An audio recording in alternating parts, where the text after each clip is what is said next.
Hey everyone, welcome to this episode of What the List, the game show where you can get every answer right and still lose. Yep, makes no sense. Let's check out the rules. The aim of the game is not only to answer questions, but also to guess what the list. Each category is represented by a mystery WatchMojo top 10 list, and each answer in a category is an entry on that list. For every question you answer correctly, you get 1 point. If you get it wrong, your opponent will have the chance to steal for double points. At the end of each round, you can attempt to name the WatchMojo top 10 list. A correct guess nabs you 10 points. Get it wrong, and it's a strike. Whoever has the most points at the end of the game wins. But whoever has the most strikes gets to embarrass themselves on the internet. All right, let's play What the List. Here are our contestants for today. It's the pressure of being on the show, you know? It just makes your brain go a little haywire. There's a lot riding on this, you know?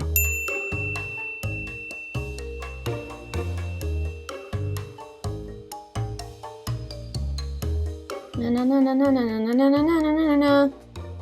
Fiddler on the Roof?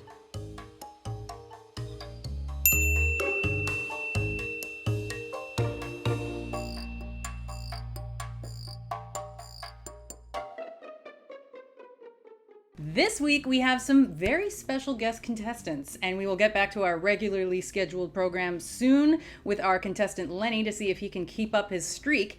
But I would like to introduce you to Brian and Mary Kate, and they are here to talk about Wayward Guide for the Untrained Eye. Tell us the who, what, where, when, and how about this. Yes. Wayward Guide is a new web series and companion podcast from the Tin Can Brothers. It stars Mary Kate as Artemis Shoehorn, part of a twin podcasting team who goes to this town to investigate a corruption scandal, and it turns out that there is a paranormal mystery at play, werewolves. And so it's about Artemis and her twin brother Paul getting into trouble, getting out of trouble, and you can listen to the companion podcast weekly as well. Awesome. Yeah, it's fun. Well, welcome guys. Thank you so much for playing. Brian, you won the coin toss, so you are player 1, and you get your opportunity to choose film category 1 or film category 2. Ooh, let's do film category 1. Okay. Are you ready to play What the List? Yes. Yeah. Perfect.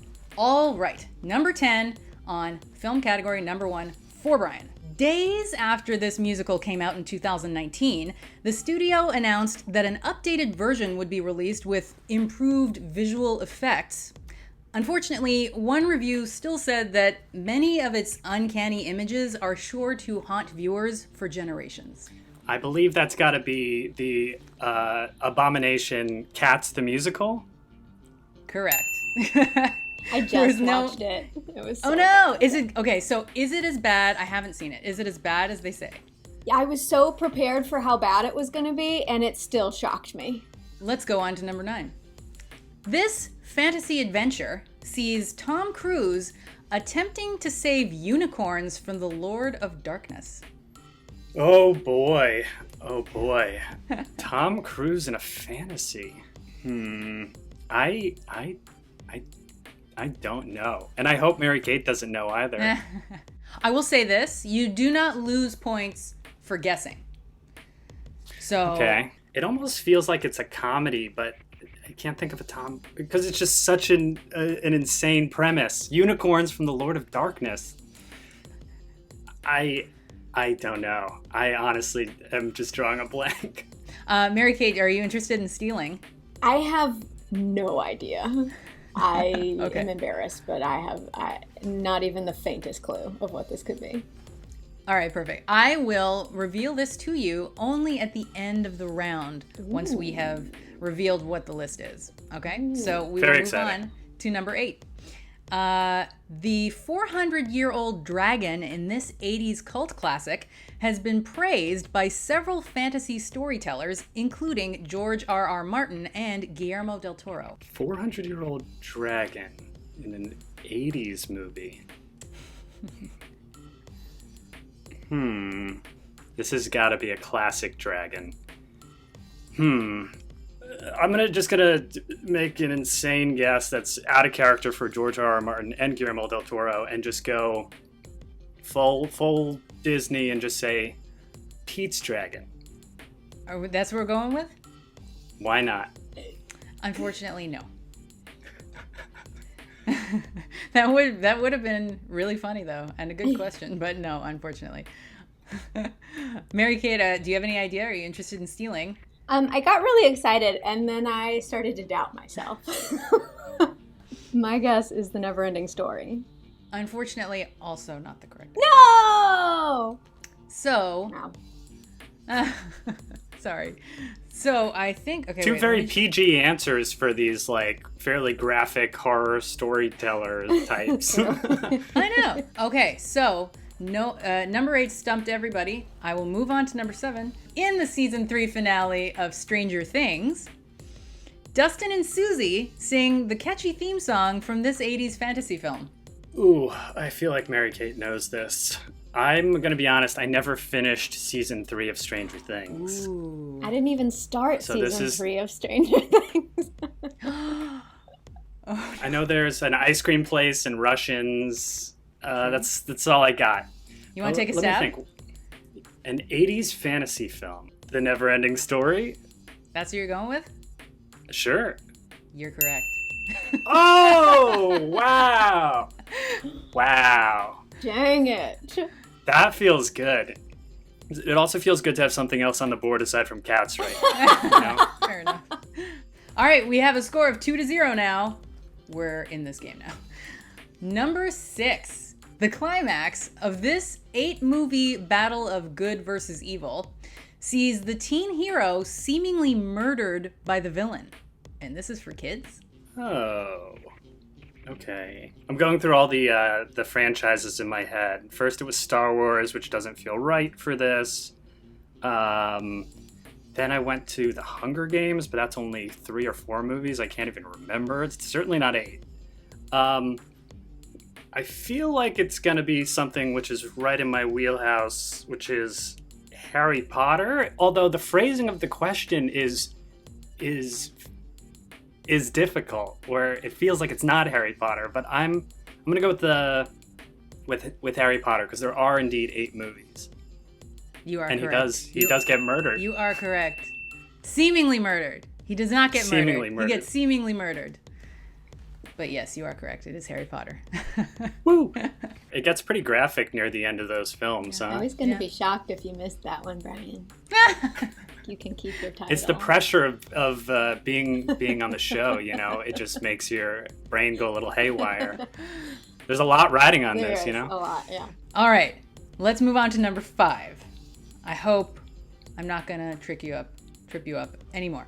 This Oscar-winning film trilogy features such terrifying things as trolls, 9 shrieking dark riders, and a giant spider-shaped demon named Shelob. Okay, this I definitely know is dun dun dun dun dun, Lord of the Rings. Correct. No thought necessary. We're in that one. No way. Yeah. 9 shrieking dark I riders. wish I had gotten this category. I think you'll like the other one. I think you'll like it. All right. Now, Brian's got 4 points. Let's move on to number 4. This early 80s high fantasy film was co-directed by the same puppeteers who originated Bert and Ernie. Okay, so we know it's Bert and Ernie. So we know it's like Jim Henson, Frank Oz-ish, I think. So early 80s. I'm thinking The Dark Crystal, which freaked me out as a kid. Is that what we're going with? Yeah, The Dark Crystal. You are correct. It's always nice to find out that, you know, the people who create this the children's entertainment have these twisted fantasy minds. I know. Okay, number 3. This unofficial sequel to a classic fantasy musical features a talking chicken, a pumpkin-headed man, and a mechanical man named TikTok. No relation to the social networking service. This seems like something out of a fever dream. It does. And it's an unofficial sequel. That's odd. What even is a fantasy musical? Like, Nightmare Before Christmas popped into my head with Pumpkin-Headed Man. Just for the hell of it, I'm going to say a movie that certainly doesn't exist, The Nightmare Before Christmas 2, the unofficial version. Unfortunately, that is not the answer. Mary-Kate, are you interested in stealing? I mean, I certainly don't know the answer to this, but I was also thinking Wizard of Oz from this clue. Is Return to Oz a thing? Is that your answer? Yeah. It is, and that's the answer. Yeah! Whoa! As soon as you said it, I was like, yep. I can tell you guys have not seen that movie, because if you had, you would have immediately screamed and run away, because it is terrifying. All right, so score of 5-2 now. We've got Mary-Kate's on the board. I love it. For number 2. Despite being rated G, this fantasy movie is well remembered for a creepy tunnel scene where the title character asks, "Are the fires of hell a-glowing?" Okay, the fact that it's rated G makes me feel like it's got to be an older movie, maybe like a 70s, 80s movie. Creepy tunnel, are the fires of hell a-glowing? I'm not 100% sure, but I feel like I can see that coming out of Gene Wilder's mouth. So my guess is, oh my god, is it Willy Wonka and the Chocolate Factory? It is. Okay. Okay, with a score of 6-2, we're going to number 1 in mystery film category number 1. According to your friend and mine, Guillermo del Toro, a scene from this 2006 fantasy film was so creepy it made Stephen King squirm. Thank you for mentioning that he is my friend. We are great friends, and we were actually just on the phone last week, shooting the shit. I'm feeling like it's Pan's Labyrinth, which definitely has a few sort of creepy sequences in it, which might make Stephen King squirm, so I'm going to say Pan's Labyrinth. And you would be correct. Woo! And I will tell you which scene it was. It was the scene where the pale man is chasing Ophelia. Okay, cool. So we're at the end of the list. We have a score of 7-2. And Brian, you have the chance for 10 points if you can see any sort of connective tissue between the entries that we have on the board so far. So, again, feel free to talk it out.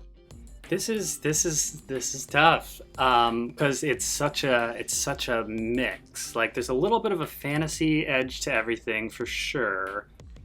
There's children in all of these. I think. I feel like it's got to be something to do with monsters and horror and something, maybe visual effects. Top 10 horror movies or top 10. So close. Top 10 makeup. Best makeup, top 10 visual effects, top monster effects, best monster effects. I'm going to take a wild guess. I don't even know what's going to come out at the end of this sentence right now, but welcome to WatchMojo, and today we're counting down the top 10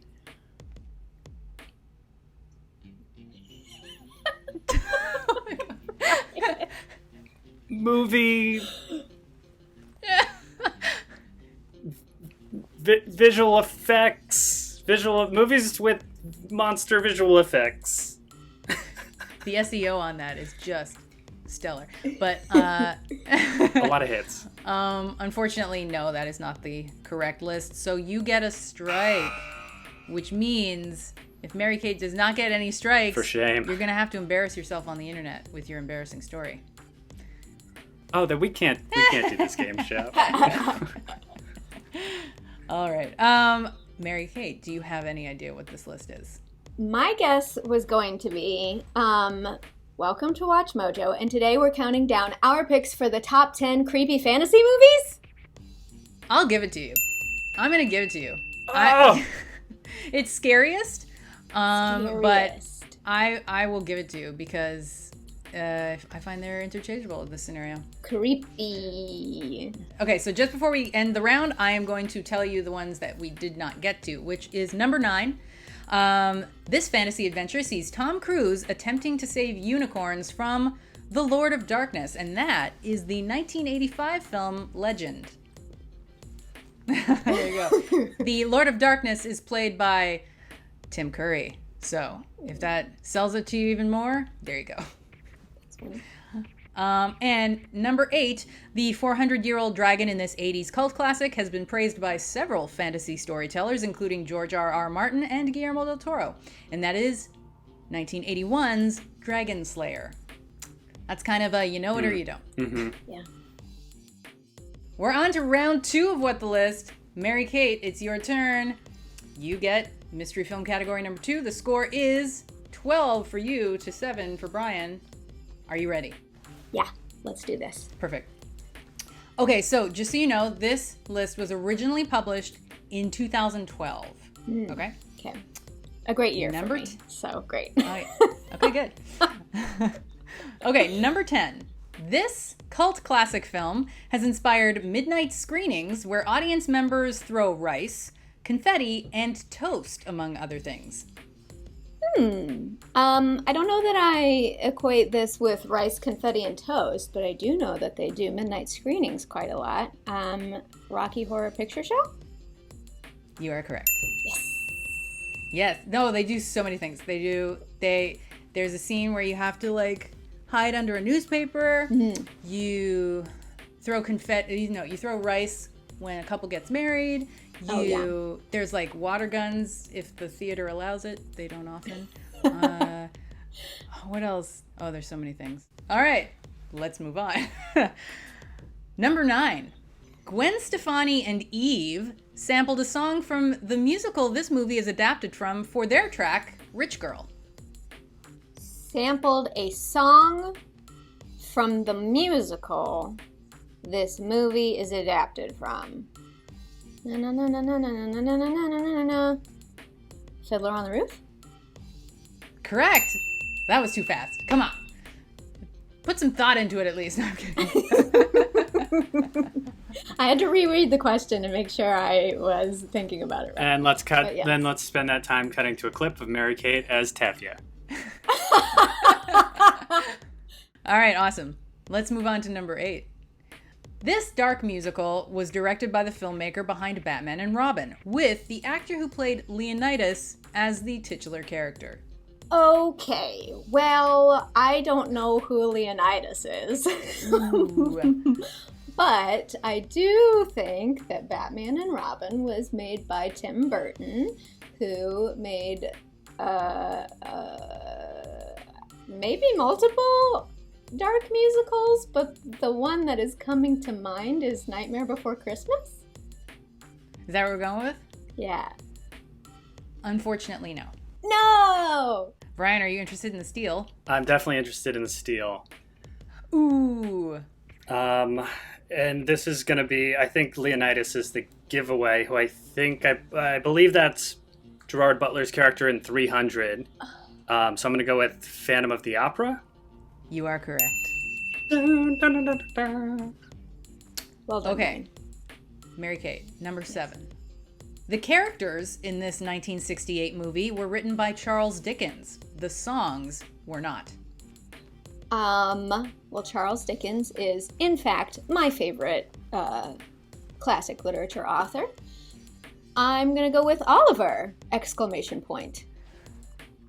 If I could give you extra points for the exclamation point, I would, but I can't. Thank you. You are correct. Yay! It's very important. The exclamation point is very important. It is. This is going too fast. You gotta, it's going too fast. I'll try and slow it down. No worries. I mean, if you know it, you know it. Okay, number 6. This jukebox musical inspired a sequel where Cher plays Meryl Streep's mother, even though she's only 3 years older. Oh, wow. Okay, I believe I know the answer to this, although if I'm wrong, I'm sorry, because people care a lot about these movies, and I have not seen them. Mamma Mia? Correct. Yes. Another exclamation point movie. Oh, you're right. Oh, shoot, I forgot to include the exclamation point. No worries. Here we go again, Mary Kate. I see what you did there. All right. Number 5.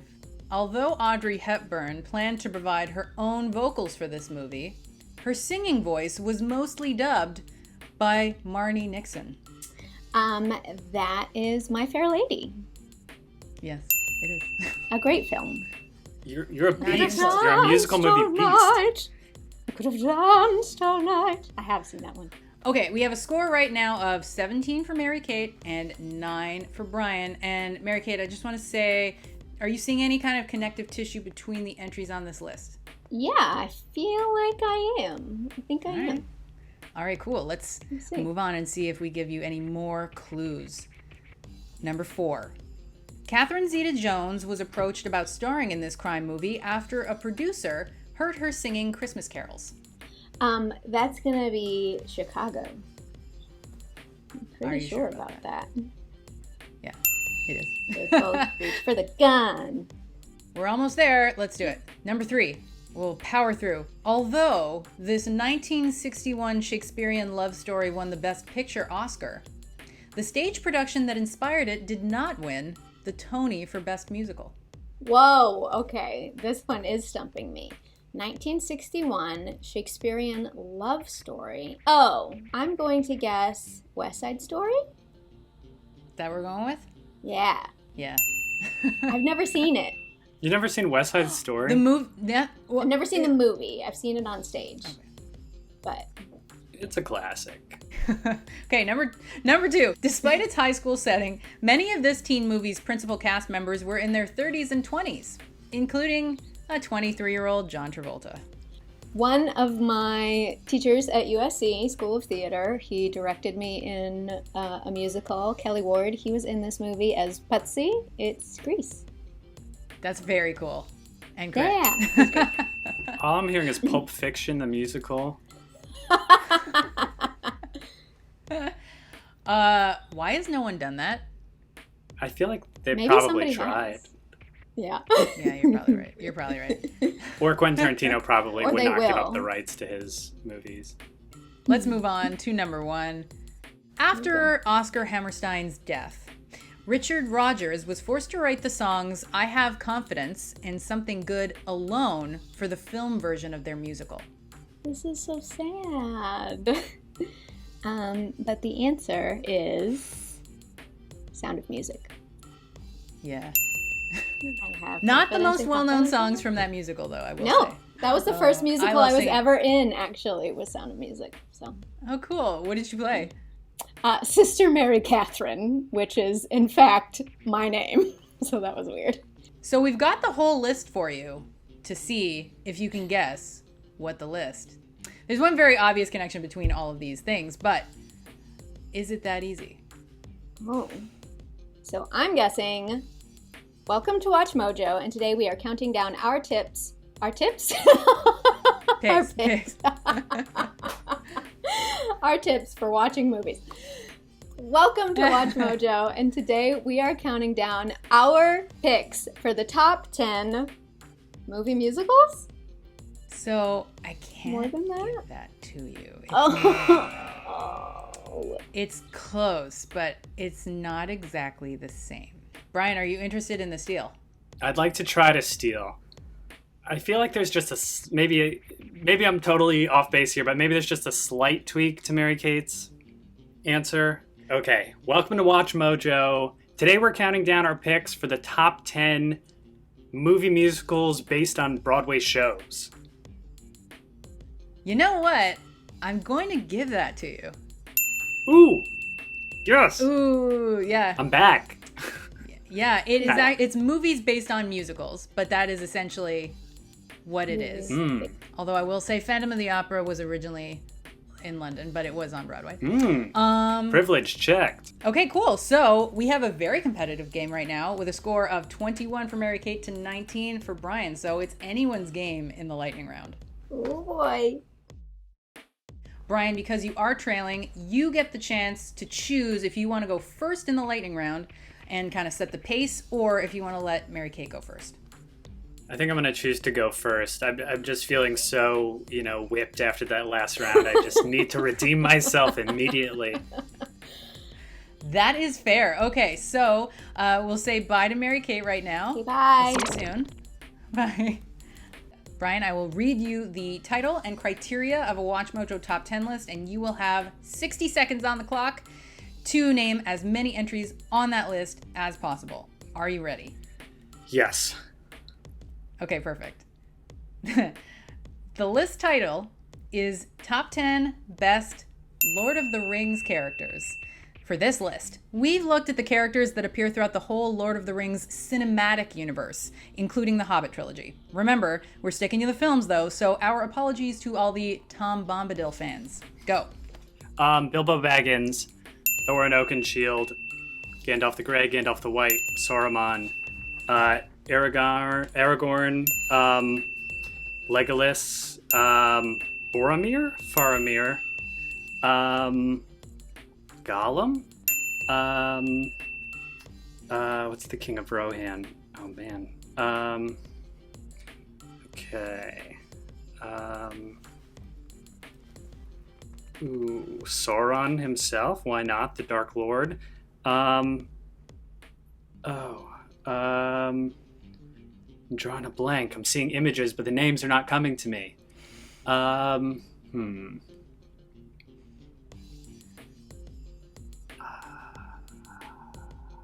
I'm just thinking about Nazgul, but no one cares about them. Samwise Gamgee, Frodo Baggins, Time. All right. Welcome back, Mary Kate. I'm back. Thanks. Okay. Okay, cool. So I will tell you, Brian got 8 of 10. Okay. Oh boy. So you have to get 8 to stay in the game, or 9 to win. Okay. Because there is a tiebreaker question if you both get 8. So I think it's gonna be close. okay.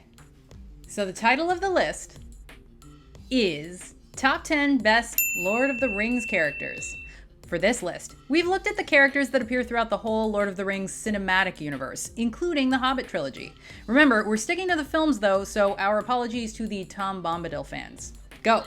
Frodo Baggins, Samwise Gamgee, Bilbo Baggins, Gandalf the Grey, Saruman the White, Theoden, Eowyn, Theodred, nope, Eomer, Merry, Pippin, Dory, Ori, Nori, Bilbo, I already said Bilbo, Smaug, Gollum, Legolas, Gimli, Boromir, Aragorn, Samwise, Elrond, Arwen, Galadriel, who else? Theoden, Denethor sucks, Thorin, Toriel, Legolas, Thranduil, Dory, Ori, Nori, those are the only Boffer, Bomber, Thorin, who else is in it? Sauron is bad, Faramir, Eowyn, I already said, Arwen, and Farmer Maggot. Okay, time. So, you're the first person to ever get all 10. Well, I was just naming all the Lord of the Rings characters. Sounds about right. I realized I didn't name a single female character, and I really deserve to lose. I really deserve to lose this if that's the case. Sorry, I was just blurting out characters. I don't even know what order we're talking. Yeah, I'll tell you the order. So we got at number 10, Legolas, Galadriel, Frodo, Bilbo, Boromir, Gollum, Eowyn, Samwise, Gandalf, Grey or White, however you feel, and number 1, Aragorn. I take issue with And this then our ranking, honorable but mentions. sure. Yeah, that's fair. That's fair. People always do. That's the name of the game. Fair. And the honorable mentions go to Gimli, Saruman, and Thorin Oakenshield. Wow. So there you go. So Sorry, Brian. by a score of 41 to 19, Mary Kate, you take this game. Congratulations. Thank you. All right. However, you both have a strike on your account. Not on your account. Which means that you both have to reveal your embarrassing story today. Oh no, but I won. I'm the There queen. truly are no winners, huh? There are no winners.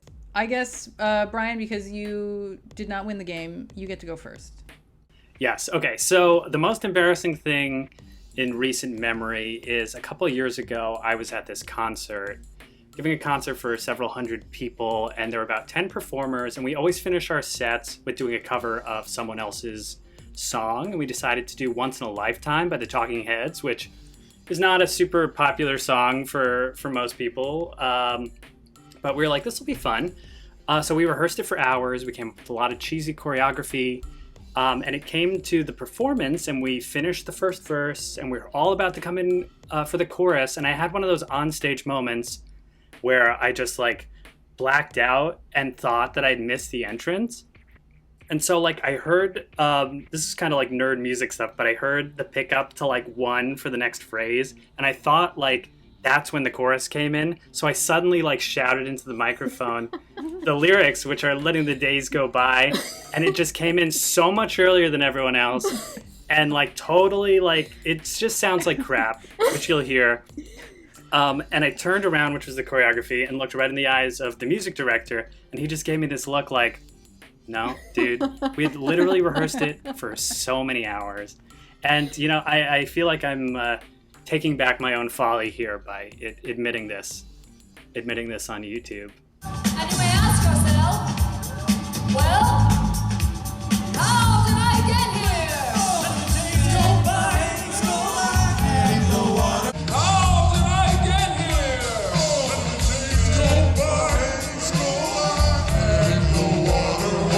You know, but it was embarrassing, and you know those other 9 performers will never forgive me for it.